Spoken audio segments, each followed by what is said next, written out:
నెల్లూరు జిల్లా సర్వేపల్లి నియోజకవర్గంలోని వెంకటాచలం మండలం ఎగువమిట్ట గ్రామ శివారులో అర్ధరాత్రి వేళ క్షుద్ర పూజలు జరుగుతున్నాయన్న ప్రచారం స్థానికంగా కలకలం రేపుతోంది. నిర్మానుష్య అటవీ ప్రాంతంలో పూజల ఆనవాళ్లు కనిపించడంతో గ్రామస్తులు ఆందోళన వ్యక్తం చేస్తున్నారు. ఘటనా స్థలంలో కోడి అవశేషాలు, నిమ్మకాయలు, పసుపు కుంకుమ, కొబ్బరికాయలు, బొమ్మలు వంటి పూజా సామగ్రి కనిపించడంతో గ్రామస్తులు భయాందోళనకు గురయ్యారు.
ఇది గుప్త నిధుల కోసం నిర్వహించిన పూజలా లేక మరే ఇతర ఉద్దేశంతో చేశారా అనే అనుమానాలు స్థానికులు వ్యక్తం చేస్తున్నారు.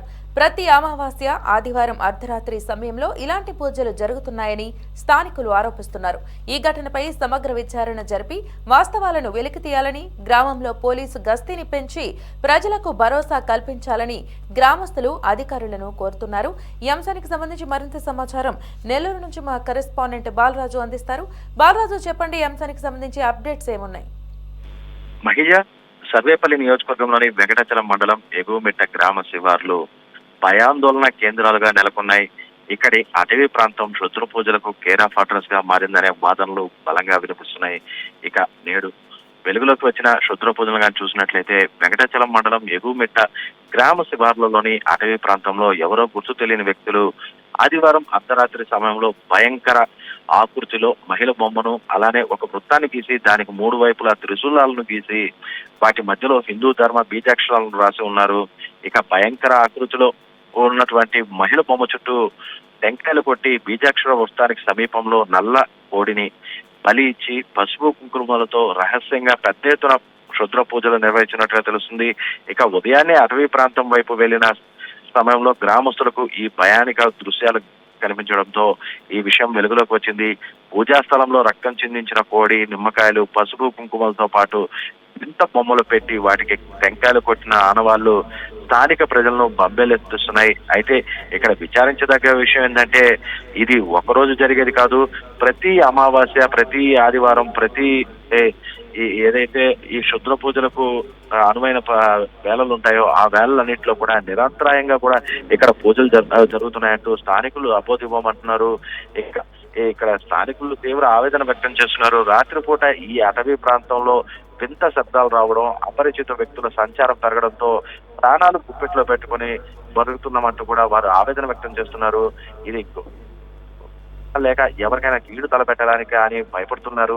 అయితే రాత్రి సమయాల్లో ఈ నిర్మానుష్య ప్రాంతానికి వెళ్లడానికి పోలీసులు సైతం వెనకడుగు వేస్తున్నారంటూ స్థానికులు సంచలన ఆరోపణలు చేస్తున్నారు. కాకిల గతి లేకపోవడం వల్లనే ఈ అసాంఘిక ముఠాలు ఇక్కడ రెచ్చిపోతున్నాయని వారు చెప్పుకొస్తున్నారు. వెంటనే ఉన్నతాధికారులు స్పందించి ఇక్కడ పోలీస్ పికెట్ ఏర్పాటు చేయాలని, గస్తీ పెంచి రక్షణ కల్పించాలని కోరుతున్నారు. ఇక ఈ క్షుద్ర పూజల విషయానికి వస్తే సైన్స్ ఇంతగా అభివృద్ధి చెంది 21వ శతాబ్దంలో కూడా ఇలాంటి మూఢనమ్మకాలు నమ్మడం నిజంగా విచారకరంగా చెప్పవచ్చు. క్షుద్ర పూజలు చేయడం వల్ల ఎవరికి కీడు జరగడం కానీ, అలానే గుప్త నిధులు దొరకడం కానీ జరగమంటూ కూడా ఈ జన విజ్ఞాన వేదిక అందరూ కూడా విజ్ఞానవంతులంతా కూడా చెప్పుకొస్తున్న పరిస్థితి ఉంది. అయితే ఇది కేవలం కొందరు కేటగాళ్ళు, మోసగాళ్ళు అమాయకులను మోసం చేయడానికి, మానసిక భయాందోళనకు గురి చేయడానికి ఆడేటువంటి నాటకమే అంటూ కూడా విజ్ఞానవంతులంతా కూడా చెప్పుకోవాల్సిన పరిస్థితి ఉంది. ప్రజలు ఇలాంటి వాటిని చూసి భయపడాల్సిన అవసరం లేదని, భయం అనేది మన మనసులో ఉంటుంది తప్ప ఈ నిమ్మకాయల్లోనో బొమ్మల్లోనో ఏ విధమైన శక్తులు ఉండవు. ధైర్యంగా ఉండాలి. అయితే చట్టపరంగా ఇలాంటి అసాంఘిక కార్యక్రమాలు నిర్వహించడం నేరం కాబట్టి పోలీసులు కఠినంగా వివరించి ఈ ముఠా ఆటలు కట్టించాల్సిన అవసరం ఎంతైనా ఉందని చెప్పవచ్చు. మహిళ రైట్ అంటే ఈ మధ్య కాలంలో చూస్తే సోషల్ మీడియాలో కొందరు ఆకతాయిలు ఈ విధమైన ప్రాంక్ వీడియోల పేరుతో ఇలాంటి చర్యలు చేపట్టి ప్రజల రియాక్షన్ ని వీడియోలు తీసి పోస్ట్ చేస్తున్నారు. ఇది అటువంటి చర్యగా ఏమైనా భావించే అవకాశం ఉందా? లేదు మహిళ, ఇది ఏదైతే ఎగువమెట్ట ప్రాంతంలోని అటవీ ప్రాంతం ఉందో ఇది నిర్మానుష్య ప్రాంతంగా చెప్పుకోవచ్చు. ఇది కృష్ణపట్నం పోర్టుకు పోయే వాహనాలు తప్ప ఇంకా అక్కడ ప్రాంతంలో ఏ వాహనాల సంచారం కావచ్చు, ప్రజల సంచారం కూడా ఉండదు. ఇది అదునుగా చేసుకున్నటువంటి కొందరు ఈ స్వామీజీలు కావచ్చు, ఇతర ప్రాంతాల నుంచి ఇక్కడికి వచ్చి ఇక్కడ క్షుద్ర పూజలు చేయడం అనేది తరచూ చోటు చేసుకుంటూ ఉన్నాయి. గతంలో ఇది మన సిటీ 24/7 స్క్రీన్ మీద కూడా అనేక వార్తలు ప్రసారం చేశాం. అయితే ఎన్ని వార్తలు మనం ప్రసారం చేసినా ప్రజల్లో భయాందోళనలను ప్రతిసారి మనం వెలికి చూసి చెప్తున్నప్పటికీ అధికారులు కావచ్చు, ఇటు పోలీసులు కావచ్చు ఎలాంటి చర్యలు చేపట్టడం కానీ, అలాంటి ఆదివారం అమావాస్య సమయాల్లో ఆ ప్రాంతాల వైపు పోలీసులు వెళ్ళడం కానీ, గస్తీలు నిర్వహించడం కానీ లేకపోవడంతో తరచూ అక్కడ ఇవి కొనసాగుతూ ఉన్నాయని చెప్పవచ్చు. ఇక్కడికి ఒక నెల్లూరు జిల్లా నుంచే కాకుండా ఇతర ప్రాంతాల నుంచి కూడా అనేక మంది దీన్ని కేర్ ఆఫ్ అడ్రస్ గా చేసుకుని ఇక్కడ క్షుద్ర పూజలు నిర్వహిస్తున్నారంటూ స్థానికులు డైరెక్ట్ గా పట్టుకున్న రోజులు కూడా ఉన్నాయి.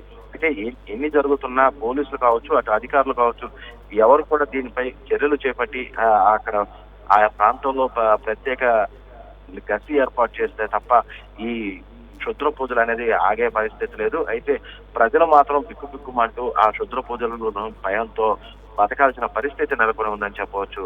మహిళ రైట్ బాలరాజు, థ్యాంక్ యూ.